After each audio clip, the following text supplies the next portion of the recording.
Welcome to Not Milk Never Milk. Subscribe if you're lactose intolerant. You begin now.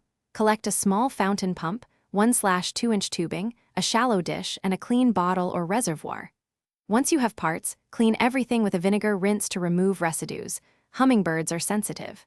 Next, cut tubing to reach from the pump outlet to the dish and test fit through a small hole in the bottle cap.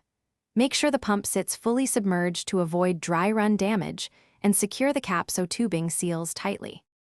Now you assemble the flow. Place the pump on the reservoir bottom and route the tubing through the cap so it directs water to the center of the dish. Once done, attach tubing firmly. Use zip ties or waterproof adhesive to prevent leaks. You want a gentle bubbling action to attract hummingbirds. Adjust the pump's flow control slowly. Strong spray wastes water and deters birds. Make sure the dish is stable and the bubbler height is reachable for perching. Then test for consistent, quiet operation. Finish by mounting the bubbler at hummingbird height in a shaded spot and away from vents or predator perches. You'll maintain it by cleaning weekly and replacing water every 2-3 days when it's warm. This prevents algae and bacterial growth. If the pump stops or weakens, unplug it, flush tubing, and soak the intake or tiny filter in vinegar to clear mineral buildup. Then rinse thoroughly.